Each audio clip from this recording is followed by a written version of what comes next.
Good morning students. तो last class में हम लोगों ने बिजनेस स्टडी में ऑर्गेनाइजेशन चैप्टर में कौन सा स्ट्रक्चर पढ़ा था, फंक्शनल स्ट्रक्चर पढ़ा था।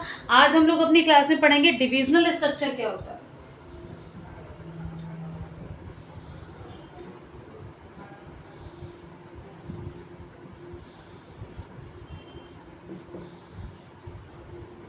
डिविजनल स्ट्रक्चर तो बेटा ये ऐसा स्ट्रक्चर है जिसमें कि वन लाइन ऑफ प्रोडक्ट, ठीक है, समझिए बात को, कोई भी कॉस्मेटिक है, टेक्सटाइल है या सोप की कोई फॉर्मेशन हो रही है, तो कोई भी डिपार्टमेंट, जैसे टेक्सटाइल है तो टेक्सटाइल में प्रोडक्शन हो रहा है, सेल हो रहा है, मार्केटिंग हो रही है, फाइनेंस हो रही है, वो एक ही डिपार्टमेंट में हो रही है, ठीक है।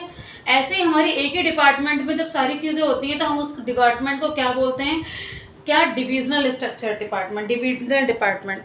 तो when the organisation in large in size, जब ऑर्गेनाइजेशन लार्ज होता है, ठीक है, साइज में, and the producing more than one type of product, एक टाइप से ज़्यादा प्रोडक्ट हम प्रोड्यूस करते हैं, then activities is related to one product is group under the one department. जो भी एक्टिविटी रिलेटेड होती है एक ही प्रोडक्ट से, तो वो किस में डिपार्टमेंट में आती है, एक ही डिपार्टमेंट में आती है। If the organization is producing soap, अगर कोई ऑर्गेनाइजिंग प्रोड्यूस क्या कर रही है बेटा, सोप कर रही है, सोप प्रोड्यूस कर रही है, तो या टेक्सटाइल, तो जितना भी इसमें प्रोडक्शन भी इसी में हो रहा है सोप का, ठीक है, सेल्स भी इसी डिपार्टमेंट में हो रही है, मार्केटिंग भी इस डिपार्टमेंट हो रही है, तो सोप से रिलेटेड एक डिपार्टमेंट बन गया, तो उसको हम बोलेंगे डिविजनल डिपार्टमेंट, डिविजनल स्ट्रक्चर, ठीक है।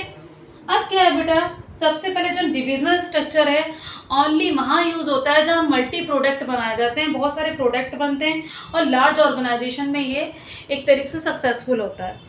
तो सबसे पहला जो हमारा डिविजनल स्ट्रक्चर है, इसका एडवांटेज क्या है, तो सबसे पहला डिविजनल स्ट्रक्चर का एडवांटेज यही है कि ये स्पेशलाइज्ड होते हैं।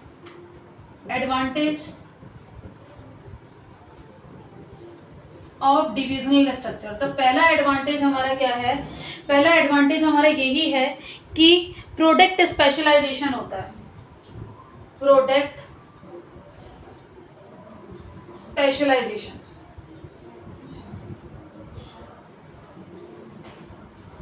प्रोडक्ट स्पेशलाइजेशन से हम ये समझते हैं कि हम एक ही टाइप का प्रोडक्ट बनाते हैं और बार बार उसी काम को करते हैं हम repeat. All the activities related to the one type of product is group under the one department. तो एक दूसरे को हम को रिलेट करते हैं और हमारी एक्टिविटीज को रिलेट होती हैं, तो वो उसमें प्रोडक्ट में स्पेशलाइजेशन दिखने लग जाती है कि प्रोडक्ट हमारा बहुत अच्छा बनता है। सेकेंड हमारा जो पॉइंट है एडवांटेज का, वो हमारा ये है कि फास्ट डिसीजन मेकिंग, जो भी कोई काम होता है इससे रिलेटेड बहुत ज़्यादा फास्ट होता है, फास्ट डिसीजन मेकिंग, ठीक है। जो भी इस चीज़ से रिलेटेड जो भी काम हुआ हमारा फास्ट डिसीजन मेकिंग, क्योंकि एक ही डिपार्टमेंट में कोई भी डिसीजन लेना, तो एक ही डिपार्टमेंट में ओवरऑल कोई भी डिसीजन लेना है, तो कोई भी डिसीजन लेना तो हम फास्टली ले सकते हैं उसको, डिसीजन को। फिर अकाउंटेबिलिटी,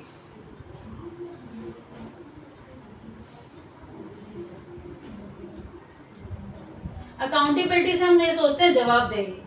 अगर हमारे डिपार्टमेंट में प्रोडक्शन में कोई गलती हो रही है, सेल्स में कोई गलती हो रही है, मार्केटिंग में कोई गलती हो रही है, तो हमारा पता चल जाता है, अकाउंटेबल हो जाते हैं।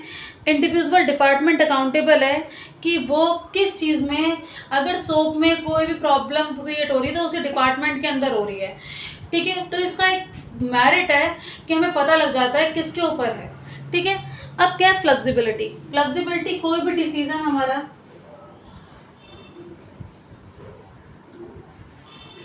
फ्लेक्सिबिलिटी है, ठीक है। फोर्थ पॉइंट, ठीक है, फोर्थ पॉइंट हमारा ये कह रहा है कि fast decision make to led of flexibility. Flexibility हम चेंजेस कर पाते हैं, चांसेस हैं हमारे, ठीक है, हम हर चीज़ को अडॉप्ट कर पाते हैं, फ्लेक्सिबिलिटी है, ठीक है। फास्ट डिसीजन ले सकते हैं तो हमारे चेंजेस थ्रू कर सकते हैं, ठीक है। फिफ्थ पॉइंट हमारा क्या कह रहा है, फ्लेक्सिबिलिटी है। अब फिफ्थ पॉइंट कह रहा है expansion and growth. Expansion and growth हमें पता है कि हमारी ऑर्गेनाइजेशन बहुत अच्छा कर रही है, विदाउट डिस्टर्बिंग एग्जिस्टिंग डिपार्टमेंट। हम कोई भी चीज़ एडअप करना चाहते हैं, कोई भी चीज़ एडअप करना चाहते हैं अपने डिपार्टमेंट में, तो हम कर सकते हैं, इससे हमारी ग्रोथ होगी और एक्सपेंशन होगा हमारे बिजनेस में, तो ग्रोथ होगी, ग्रोथ एंड एक्सपेंशन, हमारा बिजनेस क्या होगा, बढ़ेगा। ग्रोथ एंड एक्सपेंशन किसके थ्रू होगी, जब कोई भी हम वो है तो हम उसका ग्रोथ हो, कैसे हो रही है ग्रोथ, कि हम ये देख रहे हैं कि ग्रोथ एंड एक्सपेंशन इसके थ्रू हो रहा है कि कोई भी बिजनेस एक्टिविटीज़ है हम उसी डिपार्टमेंट में कुछ जाकर एडअप करते हैं, तो ऑब्वियस सी बात है हमारी ग्रोथ ही हो। ठीक है, अभी तो हम लोगों ने पढ़े इसके एडवांटेज, जो profit, specialization, fast decision making, accountability, flexibility, growth and expansion. अब पढ़ेंगे हम इसके disadvantage.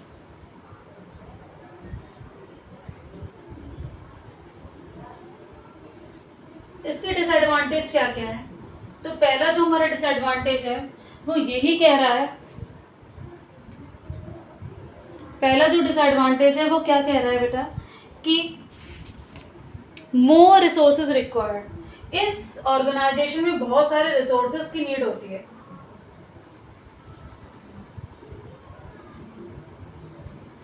More resources required, more resources required means कि हमारे रिसोर्सेज बहुत लगते हैं। रिसोर्सेज इन द सेंस, अलग अलग प्रोडक्शन डिपार्टमेंट या अलग अलग सेल्स डिपार्टमेंट बने होंगे तो रिसोर्सेज की नीड हमारी बहुत ज़्यादा होगी। ठीक है, नेक्स्ट पॉइंट है हमारा प्रोडक्ट फोकस डिपार्टमेंट। किसी भी प्रोडक्ट, एक ही प्रोडक्ट के ऊपर हम फोकस करेंगे, ये इसका डीमेरिट है। ठीक है, और हम दूसरे प्रोडक्ट के बारे में सोचेंगे नहीं, तो इसका डिसएडवांटेज है किसका बेटा, एक डिविजनल स्ट्रक्चर का, एक अच्छे डिवीजन स्ट्रक्चर का ये डिसएडवांटेज है कि हम एक ही प्रोडक्ट के ऊपर फोकस करेंगे। सेकंड है हमारा कन्फ्लिक्ट। कन्फ्लिक्ट मतलब सब अपने अपने इंटरेस्ट के लिए लड़ेंगे और हमारा एलोकेशन ऑफ रिसोर्सेज, उसको लगेगा कि हमें कम रिसोर्सेज मिले हैं, दूसरे वाले को ज़्यादा। एलोकेशन ऑफ रिसोर्सेज, रिसोर्सेज के बंटवार होने में अगर एक ही डिपार्टमेंट एक साथ काम कर रहा है तो कन्फ्लिक्ट भी हो सकता है। ठीक है, एलोकेशन ऑफ रिसोर्सेज, कन्फ्लिक्ट में भी arises among two the department of allocation of resources. ठीक है, फोर्थ वन हमारा increasing in cost. Cost increase obvious सी बातें होगी, फर्स्ट पॉइंट इससे रिलेटेड कर रहा है। इंक्रीज इन कॉस्ट ऐसे होगी कि प्रोडक्शन जहाँ भी हो रहा है, प्रोडक्शन के लिए मशीनरी लगानी पड़ेगी, अलग अलग डिपार्टमेंट को अलग अलग चीज़ों की ज़रूरत होगी। जैसे पहले तो एक ही डिपार्टमेंट में उस चीज़ की नीड होती थी तो चल जाता था, पर इसमें अलग अलग डिपार्टमेंट को अलग अलग चीज़ों की नीड होगी, तभी वो एक्टिविटी कैरी ऑन हो पाएगी। तो हमारा डिविजनल स्ट्रक्चर के बारे में ये एडवांटेज थे, ये डिसएडवांटेज थे। ठीक है, ये हमारा टॉपिक था। तो क्वेश्चन आ सकता है, इससे एमसीक्यूज बन सकता है कि एमसीक्यूज में हमारा ऐसे पूछा जा सकता है कि जो हमारा डिविजनल स्ट्रक्चर है आर कन्फ्लिक्ट ऑर्गेनाइजेशन प्रोसेस, मतलब उसमें कन्फ्लिक्ट होती है, तो कन्फ्लिक्ट आप डीमेरिट्स में लिख सकते हैं कि डीमेरिट्स कन्फ्लिक्ट, या तो 3 डीमेरिट सही दे दिए जाएंगे। एक जैसे हमारा प्रोडक्शन स्पेशलाइजेशन दे दिया क्वेश्चन में, और अकाउंटेबिलिटी दे दिया, ठीक है, और फास्ट डिसीजन दे दिया। एक हमारा रख दिया प्रोडक्ट फोकस डिपार्टमेंट, तो उसमें क्या है, इसमें ऑड वन चुनना है, तो प्रोडक्ट फोकस डिपार्टमेंटलाइजेशन चुनेंगे। अब क्यों, क्योंकि वो ऑड है, ये सारे मैरिड है, वो डीमेरिट है। ठीक है, अब नेक्स्ट टॉपिक पे आते हैं हम, delegation of authority. Delegation authority, अभी तक मैं इस टॉपिक के बारे में बार बार इस चैप्टर में बात कर रही थी, डेलीगेशन ऑफ अथॉरिटी के बारे में, कि अथॉरिटी, रिस्पॉन्सिबिलिटी, अकाउंटेबिलिटी, आखिर वो टॉपिक आ ही गया। ठीक है, डेलीगेशन क्या है, delegation of authority.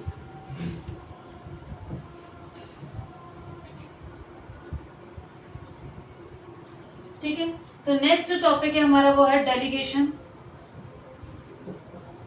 Of authority.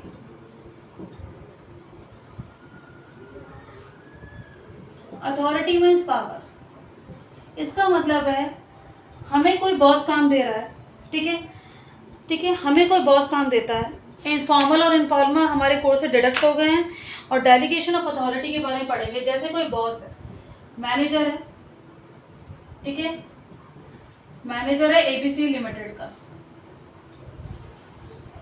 ABC limited का, इसने क्या करा बेटा, इसने क्या करा, इसको काम मिला, ठीक है, इसको काम मिला, डेलीगेट करी, इसको काम मिला कि आपको 100 यूनिट प्रोड्यूस करनी है।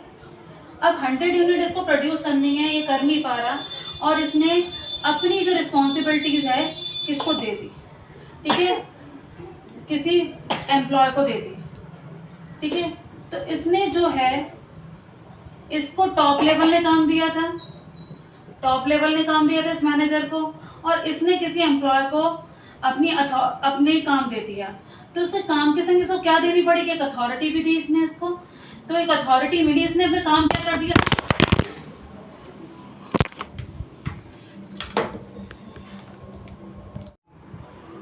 तो बेटा इनने क्या किया कि इनने एम्प्लॉय को क्या दिया बेटा, एक रिस्पॉन्सिबिलिटी दी, आपको ये काम करना है। इनके पास बहुत सारा काम था, तो अपना वर्क क्या कर दिया, डेलीगेट कर दिया। तो डेलीगेशन मतलब है कि काम के साथ रिस्पॉन्सिबिलिटी के साथ अथॉरिटी भी देना। अब ये जो काम अगर पूरा नहीं कर पाएगा एम्प्लॉय, तो किसके ऊपर ब्लेम जाएगा बेटा, टॉप लेवल के पास, ठीक है, सॉरी मैनेजर के ऊपर ब्लेम। अगर इसका काम नहीं पूरा, क्यों, क्योंकि इनको अथॉरिटी दी थी काम करने की, ना कि इसको, ठीक है। तो समझते हैं, in every organisation manager are assigned lot of work. हर ऑर्गेनाइजेशन में मैनेजर के पास बहुत सारा वर्क होता है। A manager alone can not perform all the work. तो मैनेजर सारा वर्क परफॉर्म नहीं कर सकता। He divided the work among the different individual and working under him according to their qualification and get the work done from them. तो सारा जो work divide कर लेता है, किसको वर्क डिवाइड कर लेगा, डिफरेंट इंडिविजुअल को। अगर डिफरेंट इंडिविजुअल को वर्क वो डिवाइड करेगा किसके अकॉर्डिंग, उसकी क्वालिफिकेशन के अकॉर्डिंग। क्वालिफिकेशन के अकॉर्डिंग वो उसको वर्क डिवाइड कर देगा। जो मैनेजर है शेयर करेगा अपना वर्क और उसको क्या देगा, रिस्पॉन्सिबिलिटी देगा, किसको, सबऑर्डिनेट को। तो डेलिब्रेटिंग जो फंक्शन है वो क्या पास कर रहा है, रिस्पॉन्सिबिलिटी तो पास कर ही कर रहा है। आफ्टर पासिंग द रिस्पॉन्सिबिलिटी के पास करने के बाद manager also share some authority. Manager authority और देगा, सम ऑफ अथॉरिटी। तो डेलीगेशन में रिस्पॉन्सिबिलिटी के साथ हम सम ऑफ अथॉरिटी और क्लियर करेंगे, ठीक है। रिस्पॉन्सिबिलिटी से दे रहे हैं तो सम ऑफ अथॉरिटी भी क्या करेंगे, पास करेंगे। क्या करेंगे, सम ऑफ अथॉरिटी भी पास करेंगे। उसको बोलते हैं, उस प्रोसेस को बोलते हैं हम डेलीगेशन। फिर क्या है बेटा, to make sure that the subordinate perform all the work effectively और इफिशिएंटली। तो मैनेजर ये श्योर करता है कि subordinate perform all the work, ठीक है, all the work effectively and efficiently the expected manner and the manager create accountability. और manager के पार्ट पे क्या बनती है बेटा, अकाउंटेबिलिटी बनती है। इस मैनेजर को जो वर्क दिया, अकाउंटेबिलिटी मतलब जो टॉप लेवल को क्या देगा बेटा, वो टॉप लेवल को पूरा काम करके देगा, और अगर नहीं काम कर रहा तो इसके पार्ट में अकाउंटेबिलिटी बनती है, ठीक है। अब अकाउंटेबिलिटी इसके पार्ट में बनी, इस प्रोसेस को हम लोगों ने क्या बोला, डेलीगेशन। तो डेलीगेशन का मीन्स यही है कि जैसे कि हम अपना काम किसी से करा रहे हैं तो हम उसके संग रिस्पॉन्सिबिलिटी के संग उसको अथॉरिटी भी दें। पर क्या करा, मैनेजर ने एम्प्लॉय को काम दे दिया अपना, अब इसने काम पूरा करके नहीं दिया, तो अकाउंटेबिलिटी किसकी बनती है, मैनेजर की, क्योंकि मैनेजर को ज़्यादा सर्च करना चाहिए था वो काम कर रहा है कि नहीं कर रहा, ठीक है। तो ये प्रोसेस थी हमारी डेलीगेशन ऑफ अथॉरिटी की। अब डेलीगेशन ऑफ अथॉरिटी के बाद एक टॉपिक आया है हमारा, principle of absoluteness of accountability, ठीक है। उसको हम क्लियर करते हैं, principle of absoluteness of accountability के बारे में क्या है। तो उस टॉपिक को देखते हैं हम, क्या टॉपिक है, तो है प्रिंसिपल ऑफ एब्सोल्यूटनेस,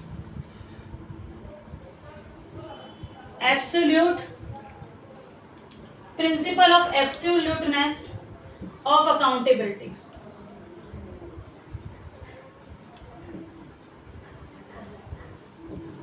इसका मतलब ये है, जैसे बेटा समझो एक मैनेजर है XY लिमिटेड का, ठीक है। अभी मैंने जैसे वो बोला था एक पॉइंट, तो उससे थोड़ा अलग है। एक मैनेजर है XY लिमिटेड का। अब क्या है, इसको एक डायरेक्टर है इसकी कंपनी के बोर्ड ऑफ डायरेक्टर ने इनको कहा कि आपको 1000 यूनिट बना के देनी है।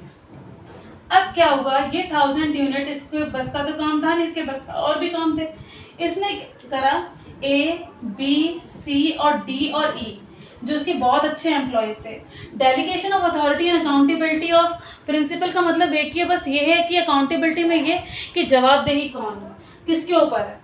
तो अब जो 1000 यूनिट थी वो A के पार्ट में, B के पार्ट में, C के पार्ट में, D के पार्ट में, E के पार्ट में है, ठीक है। तो 200 यूनिट सबको डिवाइड कर दिया, ठीक है। अब क्या होगा बेटा, मैनेजर ने देखा नहीं कि कौन काम कर रहा है और क्या काम कर रहा है। अब ये जो ई वर्कर है, एक वर्कर फॉल सिक, तो टारगेट कितने का पूरा हुआ, 800 यूनिट का। तो इस वर्कर को ब्लेम नहीं आएगा, किसके पार्ट पे ब्लेम है, अकाउंटेबल किसको देना पड़ेगा, जवाब किसको देना पड़ेगा, मैनेजर को। तो यही है principle of absoluteness of accountability. तो पढ़ते हैं बेटा इसको लाइन टू लाइन हम लोग कि आखिर है क्या ये। Delegation is a very important process to carry on the work systematically. Delegation एक बहुत अच्छा प्रोसेस है हमारा, कोई भी काम सिस्टमेटिकली हो ऑर्गेनाइजेशन में। पर क्या है, delegation is not a process of abdication with accountability is absolute. तो अकाउंटेबिलिटी के बिना जो डेलीगेशन है वो अधूरा है। It is never the pass of और डेलीगेशन आफ्टर क्रिएटिंग अकाउंटेबिलिटी और subordinate the superior remain accountable. Superior को अकाउंटेबल होना पड़ेगा। जैसे कि कोई सेल मैनेजर है, इसमें दिया गया है, उसको टारगेट दिया है कि सेलिंग यूनिट करनी है आपको 1 मंथ में 1000। तो किसने इस टारगेट, एक सेल्समैन ने 800 यूनिट का कवर कर पाया, 5 एम्प्लॉयज़ को बांट दिया था, जो मैंने जैसा कि आपको बताया था। तो बेटा ये जो है वो principle of absoluteness of accountability है, ठीक है, principle of absoluteness of accountability, इसके बारे में ये है। तो बेटा आज हम लोगों ने अपनी क्लास में क्या क्या पढ़ लिया। आज हम लोगों ने अपनी क्लास में पढ़ा कि फंक्शन स्ट्रक्चर क्या है, फंक्शन स्ट्रक्चर के डीमेरिट्स और मेरिट्स पढ़े।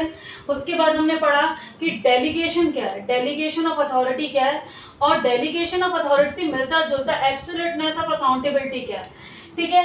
अब नेक्स्ट क्लास में हम लोग पढ़ेंगे कि एलिमेंट क्या है किसके, डेलीगेशन के। तो 3 एलिमेंट होते हैं डेलीगेशन के, रिस्पॉन्सिबिलिटी, अथॉरिटी एंड अकाउंटेबिलिटी। तो वो हम नेक्स्ट क्लास में पढ़ेंगे कि अकाउंटेबिलिटी क्या होती है, अथॉरिटी क्या होती है, और हमारा इसमें जो एक पॉइंट रह गया है सेंट्रलाइजेशन एंड डिसेंट्रलाइजेशन इस चैप्टर में, ठीक है। अब क्वेश्चन कैसे आ सकते हैं हमारे एग्जाम में, ठीक है, एग्जाम में हमारे क्वेश्चन एमसीक्यूज के कैसे बन सकते हैं इस टॉपिक से, कि अगर आपसे क्वेश्चन पूछा जाए, जैसे 1 मार्क्स में ये क्वेश्चन आ सकता है आपका, grouping of the activity on the basis of product line apart. देखो क्वेश्चन है, बहुत अच्छा क्वेश्चन है, जैसे MCQ based question.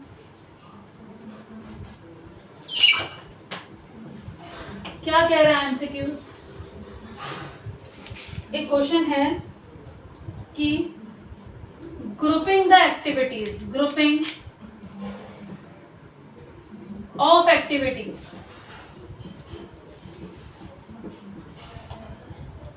grouping of activities on the basis of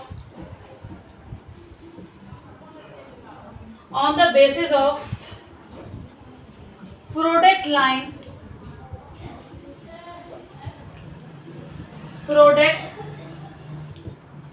lines in a part of। तो कौन सा स्ट्रक्चर है, पहला है डेलीगेशन ऑर्गेनाइजेशन,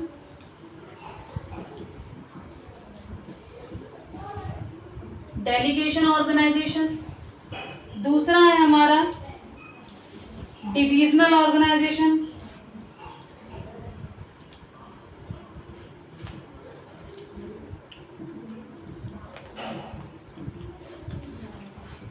सेकेंड है हमारा फंक्शनल ऑर्गेनाइजेशन,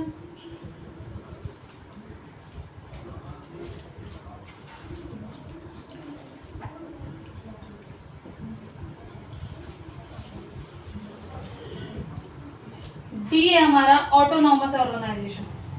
तो ऑटोनॉमस ऑर्गेनाइजेशन के बारे में तो हम लोगों ने पढ़ा ही नहीं है। डेलीगेशन ऑर्गेनाइजेशन अथॉरिटी दी जाती है। Grouping the activity of product line, group बनाया जाता है प्रोडक्ट के अकॉर्डिंग। तो कौन सा ऑर्गेनाइजेशन है, डिविजनल, ठीक है, डिविजनल ऑर्गेनाइजेशन। तो इस टाइप के क्वेश्चंस आपके अपकमिंग जो एग्जाम है उसमें आएंगे, ठीक है, और केस स्टडी बेस्ड भी आएंगे, जो कि मैंने आपको होमवर्क में दिए हैं कुछ क्वेश्चंस, वो आप ट्राई करिएगा, ठीक है, नहीं आए तो पूछिएगा, ठीक है। आगे हम नेक्स्ट टॉपिक अगली वीडियो में कवर करेंगे। तब तक के लिए goodbye, have a nice day.